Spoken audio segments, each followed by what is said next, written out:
when you're willing to get over needing to be wrong for what you've chosen, and you're willing to get over needing to be right for what you're choosing, there's a whole different space available.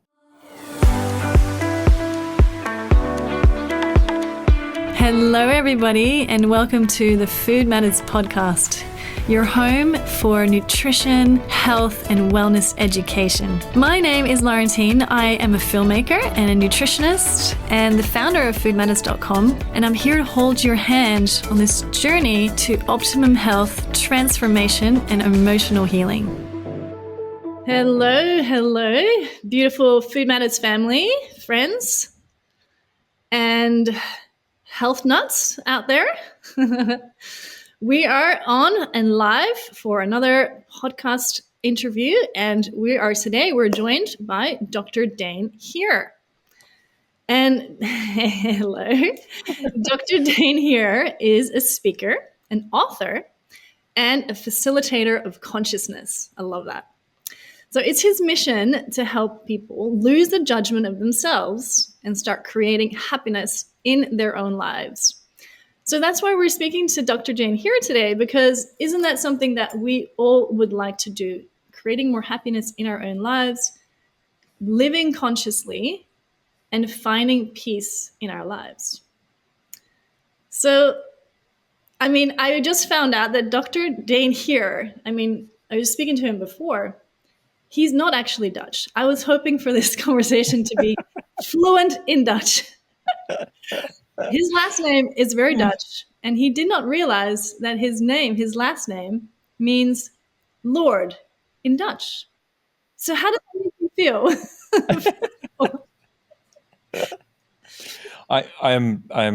I'm just, you had me at Lord, and I haven't heard anything since. That's it. Just let's keep going from there. So for those of us that are listening right now and have not perhaps heard your story and your mission, we would love you to tell us a little bit more about how even the mission of wanting to bring happiness to people's lives. What did that start with? Oh, goodness. When I was a little kid, that's all I really wanted, was to be happy and to see other people happy. And at one point, my grandmother said, "What do you want to be when you grow up?" And I went, "Happy." And she's like, "No, you don't understand the question." And in my mind, I was probably 7. I was thinking, I don't think you understand the question, And I said, and she's like, "No, do you want to be a doctor? Do you want to be a lawyer? Do you want to be a garbage man?" I'm like, "Yeah, as long as I'm happy, I don't care." And that's been my point of view from the time I was a little kid. But while I was a little kid, I experienced very intense abuse, and physical, emotional, sexual. And while that was going on the whole time, I was like, it doesn't have to be this way. And I knew that even as a little kid, while I was experiencing this, that was a thing that was going through my mind, that it just kept hitting. It's like, it doesn't have to be this way. These people don't have to do this. Well, growing up, I got to where I was about 30 years old, and I was starting my second chiropractic practice. And I had become a chiropractor because I wanted to create this change that I had seen other people create in people's lives, and I wasn't seeing that happen. And, I could blame the abuse I experienced or whatever. The bottom line was, I was so unhappy, I wanted to get out of here. And I was trying every spiritual, metaphysical, self-help technique I could find, and it would work for a little while, and then it felt like all the gains had gone away and I was in a worse place. And finally, one day I said, "Universe, you have 6 months. Either my life changes or I'm out of here." And I literally set a date to end my life. And a week later, I came across something called Access Consciousness. I'd never heard about it. And there was a tiny little ad in the paper, and it said, "All of life comes to me with ease and joy and glory. Access." And I went, I hate you. Okay. So I called, and I ended up having a session. And in an hour and 15 minutes, I went from depressed and suicidal, looking forward to ending my life, to a sense of gratitude for being alive. And I cannot tell you how much I can't even describe the level of change. And I always knew change should be fast. I always knew it should be fast, and it should be very dynamic. And this was the first thing that I'd ever found that had done that. And she gave me a tool to use. The person that did the session with me gave me a tool to use because we would get together once a week and do a session. And she said, hey, if you have stuff come up during the next week, I'm going to give you a tool, use the tool and see what it does. So what would happen is when the universe wanted to cave in on my head again, like had happened so many times before, I would use the tool and I would get back to this space that I had after the session. And I went, wow. And so what happened was the space in my world felt like it increased. And I talk about space a lot because I think we can relate to having a sense of space and ease and joy and connection with everything, or that space of sort of contraction and yuck, everybody please stay away. And this sense of connection with everything and including my life and future got greater and greater every single week. And every time it wanted to get less, I would use a tool and it would go back. And I went, wow, I knew there should be tools like this available. And that was 23 years ago. And so I'm doing my best to bring them to the world and let people know, hey, we have different choices. We can actually not only be happy, but kind to each other and creative and create all kinds of money and create wonderfully with our bodies and create wonderfully with others. We truly can have it all. We just have to change our points of view. And that's such a beautiful story. And I think, Dr. Dain, if you actually want to go back into those times when you were feeling this sorrow for yourself, I think it is actually interesting because I know we have a lot of listeners that are at this point, and I've been there myself as well. It feels so dark that there's no real hope. There's no real light at the end of the tunnel. There's no real, I mean, you're constantly in a state of it's a rut where you just don't see anything that you actually can come out of. And it's sometimes it is a figment of our imagination, but at the time it's so real and it's so dark that there's really no point trying. So I would like you to remember those times because I want to just tap into that because I remember as well personally being in that situation where I would say to God, if I make it through this and I find an answer to this, I'm going to be sharing this with the whole world. That, yes. And that was exactly the place that I was in, and to literally have this change. I think some people, certain things that you tell people about, you might as well tell them, yes, I just ate a car, because for where it lands in their world, it's like, that's not possible. You can't do that. I'm like, well, yeah, but I did. It's like, yeah, but it's not possible. I'm like, I know, but I did. Yeah, but it's not possible. I'm like, but I did. And are you thinking it's not possible? So you don't have to do it too. And you don't know you can do it too. Because the whole thing about access for me is this is not just about me. This is about us. This is about what's available to all of us. And I didn't know it was available until I knew it was available. But Mm. and that experience, that experience that I had, and I think for you also, the experiences that you've had let you know, led you to the awareness of what was actually possible that maybe nobody else knows, maybe nobody else is talking about. But for those of us that desire something different, and Mm. about 50% of the population, as far as I can tell, is growth aware and growth seeking and change aware and change seeking, and about 50% is growth averse and change averse. And so it's and so for those people that have always felt like the square peg in the round hole, is very easy for us to, because those are the ones that are desiring to make a difference here, contribute to everybody. Those are the ones that end up finding themselves in the deepest, darkest holes that they feel like they can't get out of, Mm. because nothing that is typical in this reality will ever be sufficient to acknowledge what they know is possible. And only in us acknowledging what we know is possible do we set ourselves free to begin to create it. Mm. Wow, it's beautiful. And it reminds me of a quote, of where when we're lost, we're actually finding ourselves. So when we are lost, sometimes, you get to a stage in your life when you're lost and you feel so lost. But in that point, something happens where you actually find yourself. And I think what happened to you as well, and the sequence of events that led up to that, you had to be so lost in order to find yourself. So it's like this beautiful experience that now allowed you to open up to this method, like you were explaining, this method that allows you to handle your emotions, yourself, your problems, your overthinking, your all of the things that you associated yourself with before that were causing you the problem, allow now is able to be handled with this type of energy.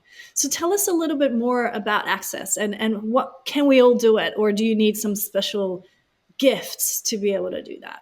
Oh, we can all do it. It's access consciousness, and we actually have a definition of consciousness, which is where everything exists and nothing is judged. And so the idea is going beyond the judgments, the fixed points of view of us and everything else, going beyond any fixed point of view.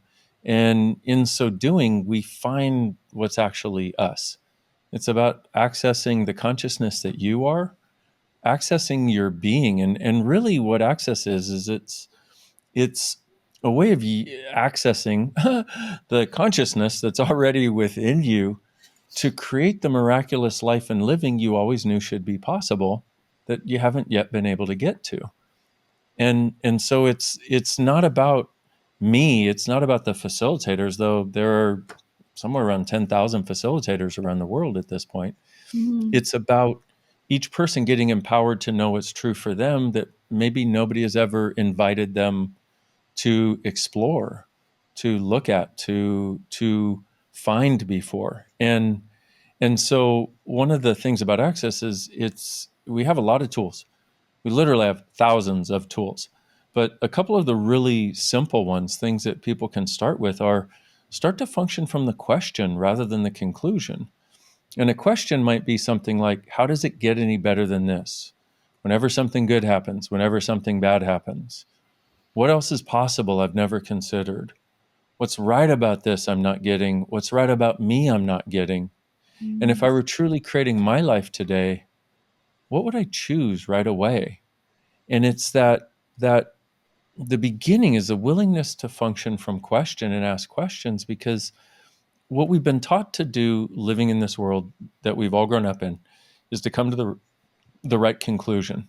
Only when you have the right conclusion or the right answer are you right instead of wrong. But hidden within that is the idea of right and wrong. So we're always judging ourselves as wrong if we don't have the right answer, if we don't have the right conclusion, if we don't have the right conclusion for how to change our life, if we don't have the right conclusion for how to heal our friends, how to So heal our you always family. feel like a failure. Yeah. And so we walk through our lives feeling like failures. And is it any wonder that so many of us get to a place of sadness or depression or overeating or unhealthy choices? Because the interesting thing is, we always make those unhealthy choices when we're already being unhealthily judgmental of ourselves. Mm-hmm. You know, we don't make unhealthy choices when we feel great about us. When we feel great, we're like, oh, yeah, I'm going to eat the stuff that I know makes me feel even better. This is great.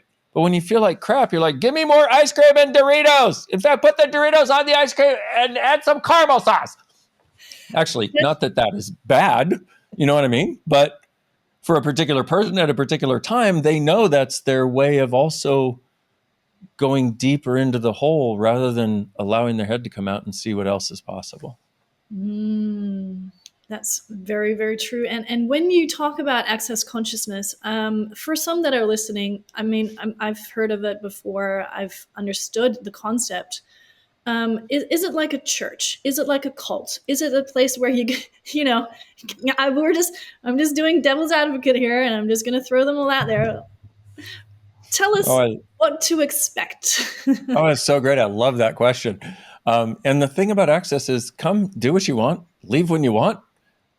Nobody's going to harass you oh, you should do this, you should do that.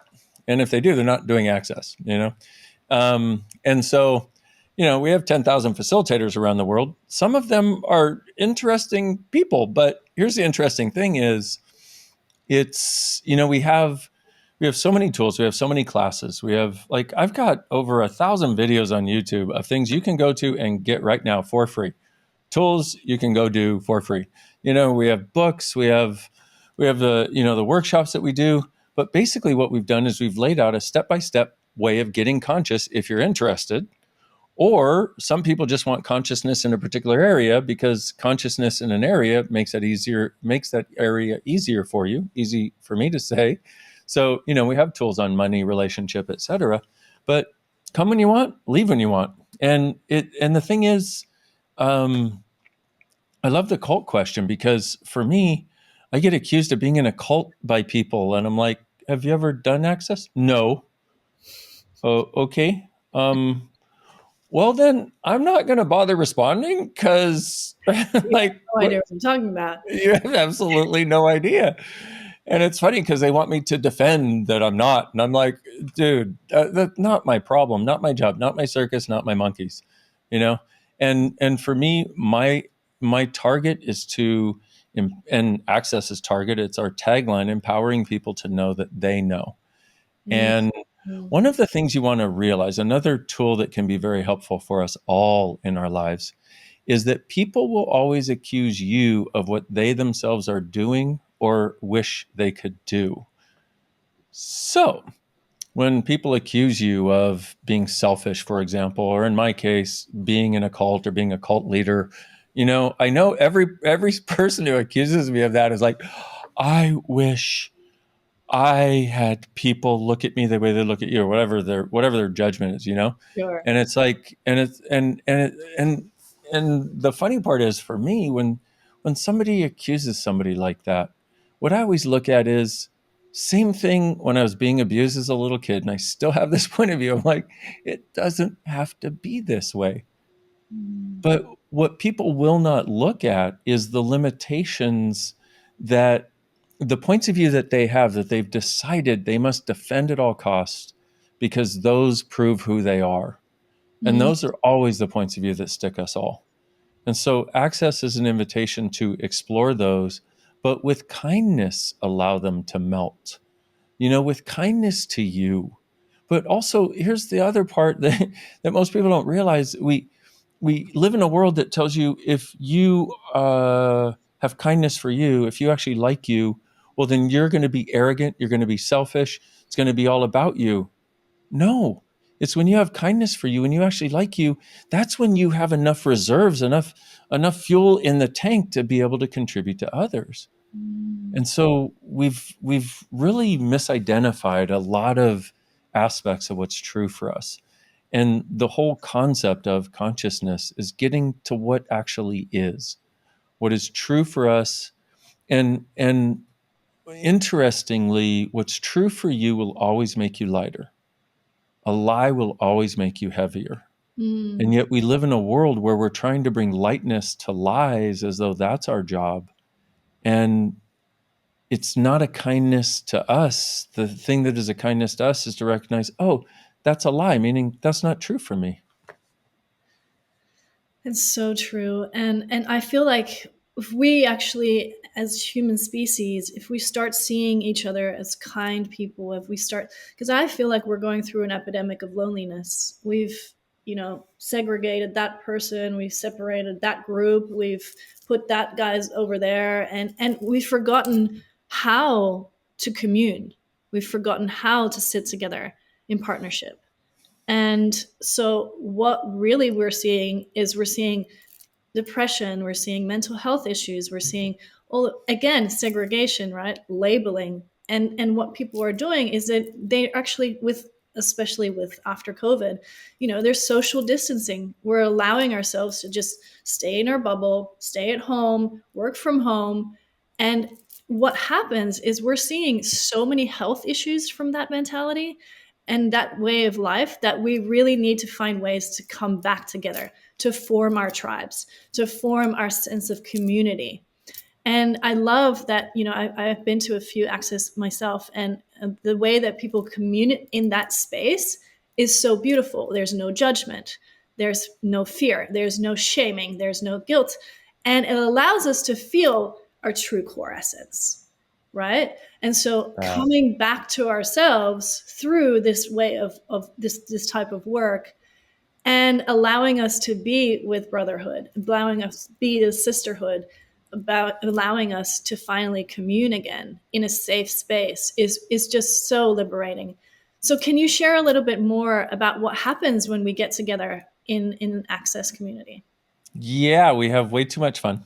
So let's say, for example, I mean, we have events all around the world where somebody can come and get their bars run. For example, we have these bars trades, these events, and you just show up, you can get your bars run, and or if you know how to do this, which that's actually the thing that I had 23 years ago that literally saved my life and turned on the switch. But you show up and there's a bunch of people who you don't have to put up your walls and barriers with. And what a friggin' gift, and you don't have to try to pretend to be something that you're not, and you don't have to try anything. You get to just show up and be. And then we have these wonderful ways of contributing, like bars, for example, which basically defrags your hard drive, upgrades your operating system, and gives you an antivirus all at the same time. And we've done studies on bars. These 30, it's a light touch technique where there's these 32 points on the head, and somebody just holds them lightly. Takes about an hour and 15 minutes, or an hour or so. And we've done studies and found it decreases anxiety, stress, and depression. Sorry about that. An average of 87% with one session. And That's yeah, huge. yeah. That's So huge. so you'll be in, and that's the session that I had that literally saved my life. Mm, And it's so cool. And it's so cool to be able to, and you can learn that in one day. It's the class is like, I don't know, $400 or $500 or so. I don't know what the class, but somewhere in that range, right? You mhm. can learn that, the bars, you learn that in one day. You gift and receive twice during that day.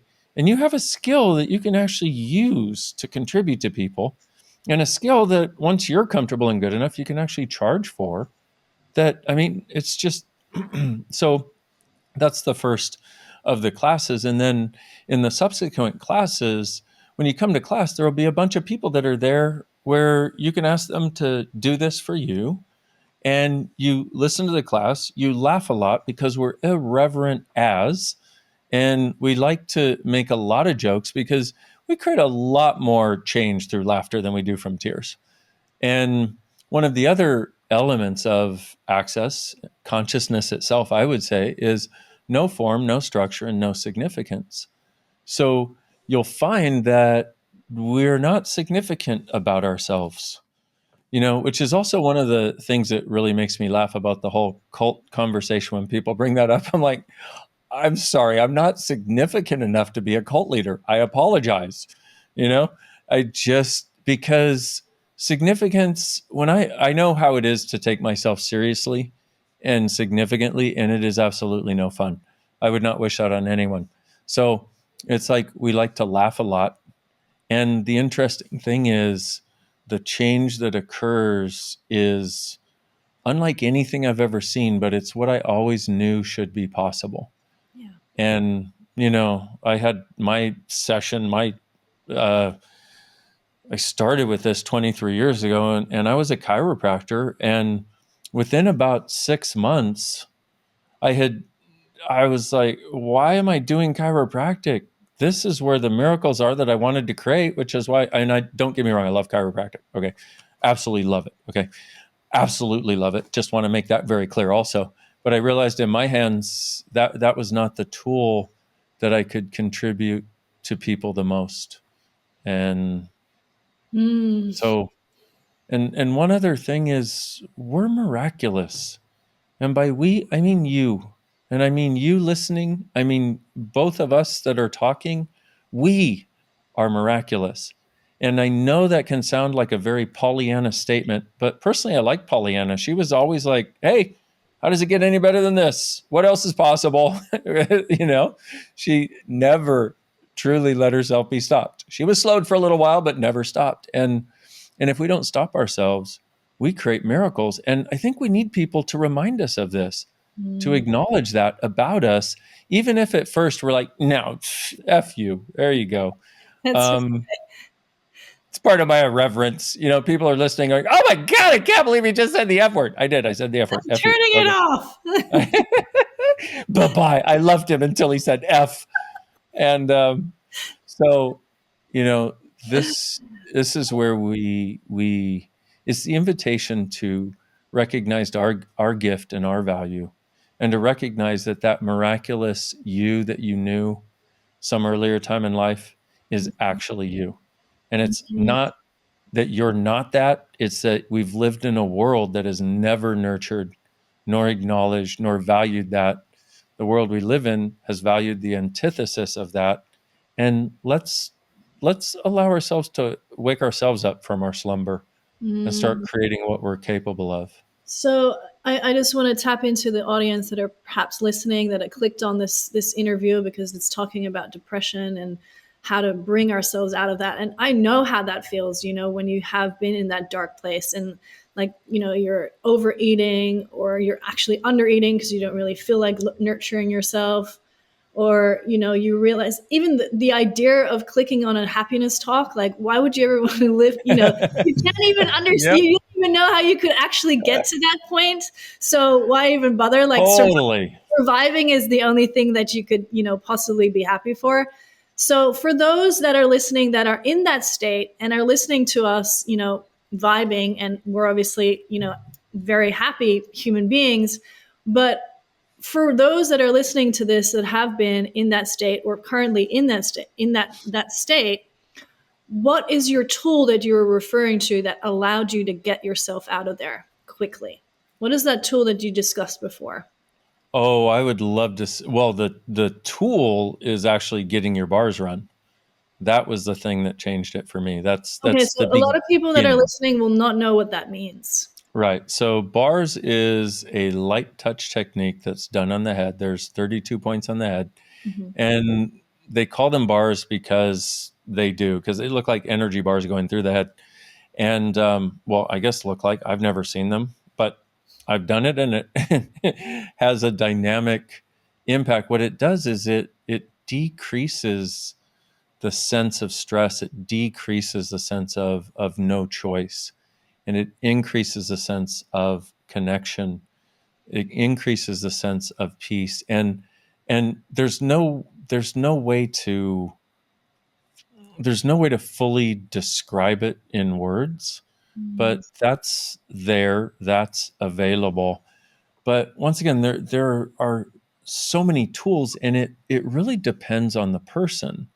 That's the other thing about access is when you have a specific question, we address you as a person, you as a being, and see what's going on for you. Because for any of us to be in a place where depression is more real than happiness, Mhm. we've zigged a lot of times when we could have zagged, possibly. In other words, we have we have made a lot of choices over the course of our lives that have gotten us to where we are. Mhm. But so for each individual, the question then becomes, okay, what can we address now that will create the quickest change possible? Like, for example, for some of the people that are dynamically unhappy, depressed, suicidal, they're so aware of the suffering in the world and they so desire to change it, Yeah. but we can't save anybody else. And that fact weighs so heavily on their hearts. And so one of the things that I will do is, we also have something called a clearing statement, which is perhaps beyond the scope of the conversation today, or maybe not. But the short form for this clearing statement is POC and POD, POC and POD, which stands for going back to the point of creation of wherever you created this point of view as solid and real and unchangeable, and inviting it to dissolve. And I use this thing every day. I Every time I have a stuck point of view, every time I have a yuck stuck place in my life, in my head, in my body, in my thinking, I Mhm. use this.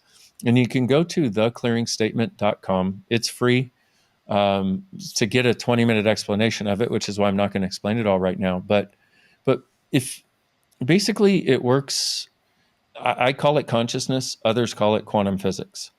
Okay. And what does that mean? Well, I mean, from the time you were a little kid, haven't you wanted to have the ability to change the stupid stuff you chose? You know, I mean, I have my whole life, and this is one element of what this does is you go in having the awareness of I would like something different. Well, you making that choice is the beginning, and then you use this clearing statement and go pock and pod everything that allows that to exist the way it is right now. And there's a long form for it that I always use, but just that. And it literally is based on quantum physics, where the you now is going, whatever I chose then, I'm going back to the point of creation of that, and I'm changing it.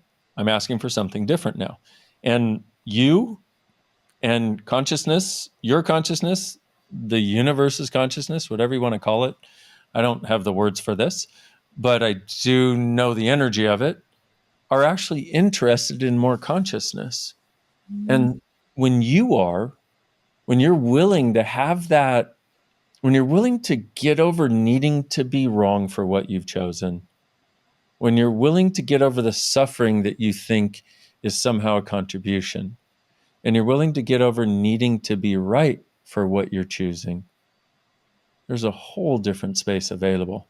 And this clearing statement can help with everything. And so, anybody who's experiencing anxiety, stress, depression, suicidal thoughts, the first thing might be everything that is pock and pod. And then go to theclearingstatement.com, watch it, listen to it, see what see what you resonate with about the conversations that we have there. Because it's my friend Simone Milasas and I explaining it.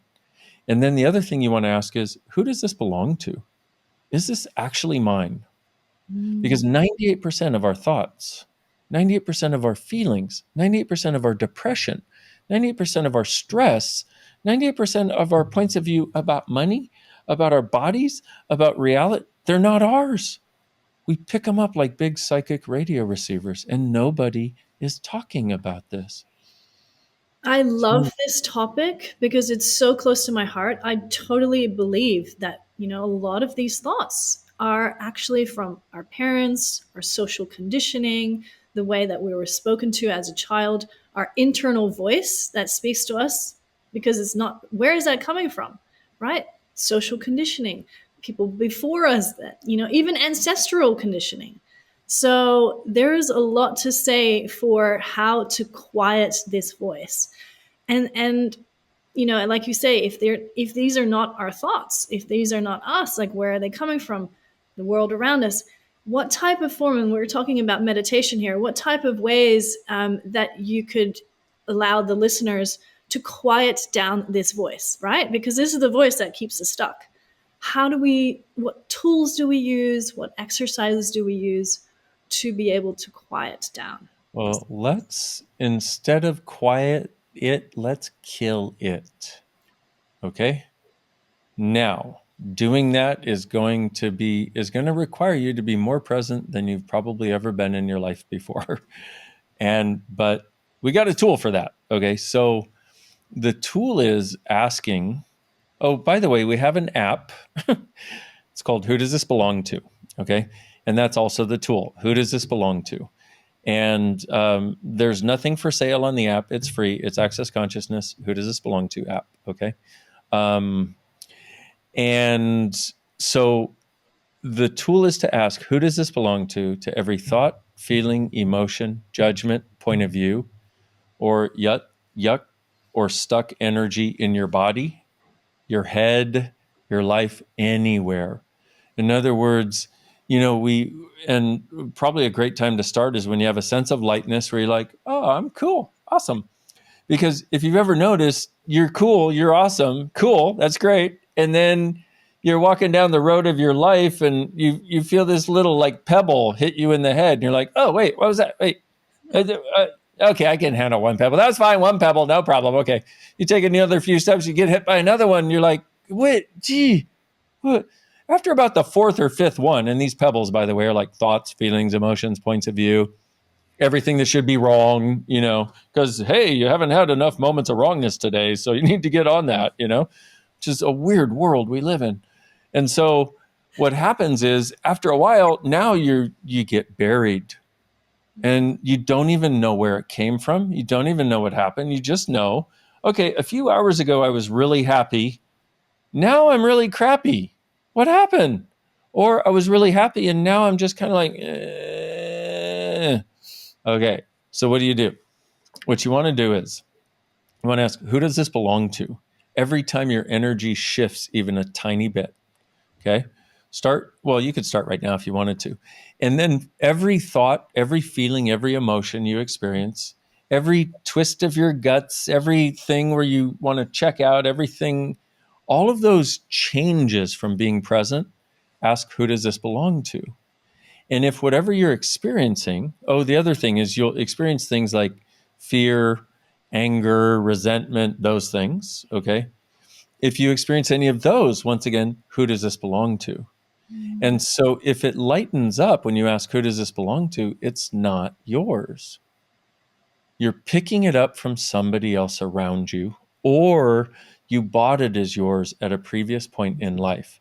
Because one of the things that we will all do, and this is one of the biggest elements of, life for most people, is all of the points of view that we bought as we were kids, especially from our parents and our family. Because you see a lot of people who, if they grew up where their family struggled with money, they believe money is a struggle. But is it? Because the person who grew up where the family didn't have that point of view doesn't have money as a struggle. So is money really a struggle? Or is it the points of view that we learned that we're now actualizing as the reality? And so this allows us also to retroactively go and change, especially if we add the clearing statement to it, but it allows us to retroactively go, okay, wait, who does this point of view belong to? Because what will happen as you embark on this journey, what will happen is you will have something come up, for example, let's say regarding money, like we just talked about. You're like, okay, I have this tool, who does this belong to? And you'll walk into the next room and there will be a bill from the IRS. And you're like, ah! Okay, hold on. Take a moment. Do not die. Do not kill just yet. Let's do something first. Okay. Get all of that and go, who does this belong to? If it lightens up at all, it's not yours. So then you say, return to sender with consciousness attached. Okay. So you asked, who does this belong to? Which was your choice to ask a question rather than being stuck with that. But Because let's it's do that these, example though with the IRS bill. Like, who does it belong to? Well, it belongs to the government wanting you to pay it. So just discuss no. how does that work? Well, there's the government wanting you to pay. That's one thing. Oh, do you see my peacock? No. He's right there. Oh yes, I just saw his head. Yeah, he's there. Oh There my you go. God. That's my boy. His name is Zazzle. Wow, how And beautiful! I thought eh, that's a beautiful backdrop of a garden. By the way, it's thank so you. nice. Yeah, I consider myself very fortunate, especially in Houston, to have so much greenery around me. So Yeah. so let's look at this for a moment. See, it's the government wants their money. That's one thing, but what our reaction to that Who does is that belong to? yeah, who does that belong to? It's a preconditioned behavior. And so our reaction to it is the thing that sticks us. The government wanting their money is the government wanting, the government's always going to want their money or whatever. But it's our reaction to it. So And so talk me through your mental chatter. Then who does that cool. belong to? Okay, so what happens is you go, you have that. Yeah. So first thing you do is go, okay, who does this belong to? Is it actually mine? Or am I picking this up from other people? Because there's a present time where you pick it up from other people, but there's also the past where you bought it as yours. Because one of the things that happens is we'll be around mommy and daddy.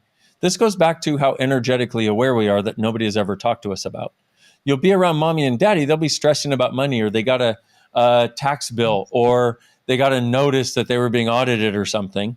And that is still in your world. Whatever their world was around it, however they handled it, you've already duplicated it because you're that good energetically. So now you have this thing in your world. So you get the tax bill, and now what happens is that thing that you've had ever since you were little, usually, now gets activated, but turned on. The switch is on for this thing to now take over. And so you respond just like your mom and dad would, usually.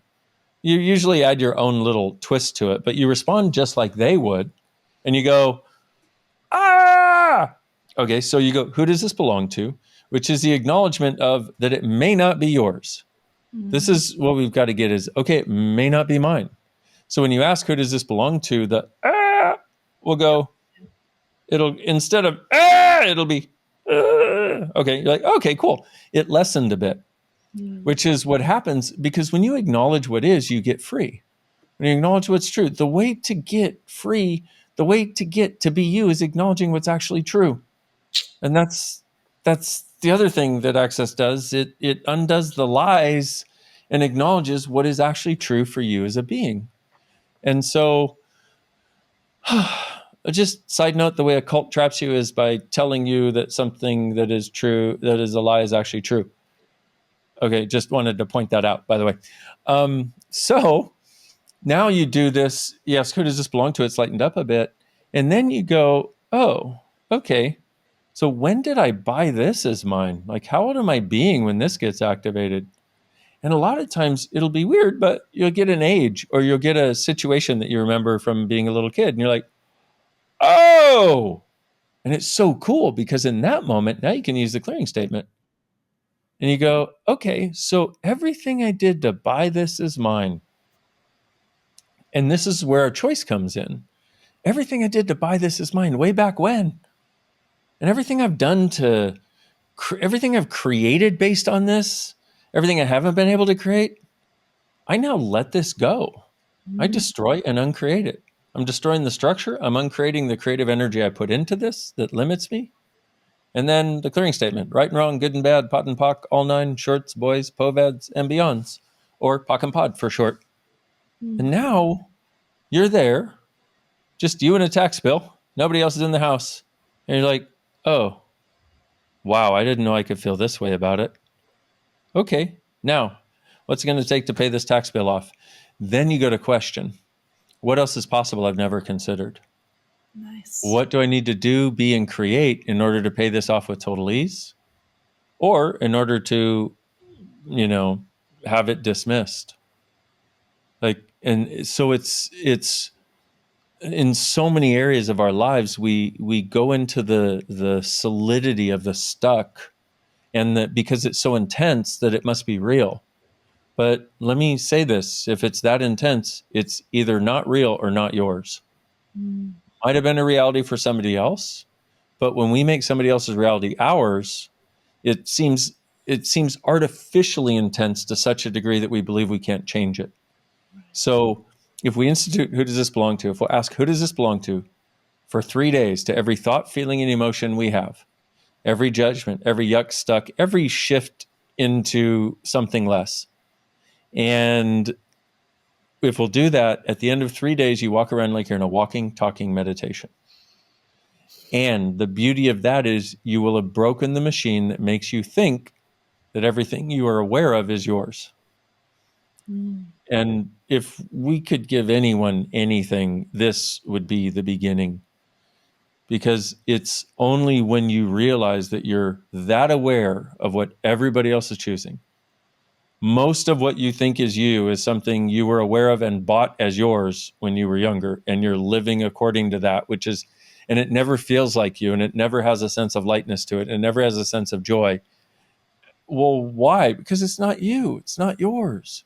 But we've all learned that, and this is a way of the beginnings of undoing it. And then in the access classes, we go into a lot of other stuff, a lot of other explorations of creation, a lot of other explorations of how do we really, what if we were to truly live as the infinite beings that we are, living on this planet, in this world, without resisting anyone or anything, and having all of us and our ability to be together moving forward to create our world's future.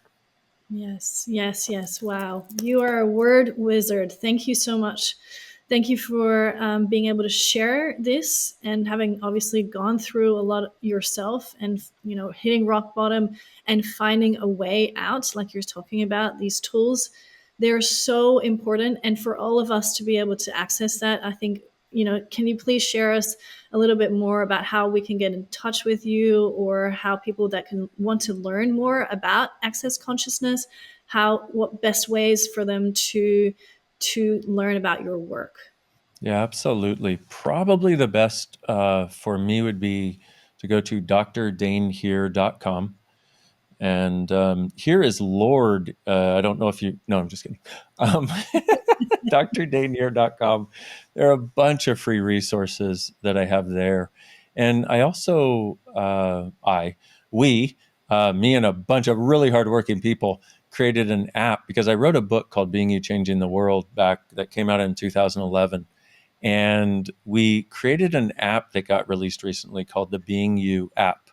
And you can search on my name, Being You app. That also is free and has a ton of resources there. And if you'd reach out on social, YouTube, Facebook, Instagram, I don't do Twitter very much and a little bit of TikTok, but if you can go there and interact, it would be wonderful to engage with you. Because, like you, Laurentine, and I love your name, you have the most awesome name. Um, like you, this is about us and how do we contribute to each other? And how do we show these beautiful people in this world how beautiful they are and recognize that that empowers them to actually create a future for all of us? Mm. Beautiful. Thank you so much for this interview. Thank you for your words, and thank you for inspiring us with access consciousness. But also, I really love that you're saying it's not just you, it's not your work, it's the collective, and we're rebuilding the tribe. We all came from tribes. We all used to have a sense of safety in our tribe, and unfortunately, we have lost that sense of safety. And sometimes we no longer know how to gain that safety in ourselves. So I love that you're bringing people back to themselves, but also back to the tribe. So thank Thank you you. very much. Thank you for your time, and nice to meet you again. An honor and a pleasure. Thank you. So, yes, thank you everyone for listening. I really enjoyed that talk. I hope you did too. And there will be more of these on the Food Matters podcast. So, head to foodmatters.com and see you again.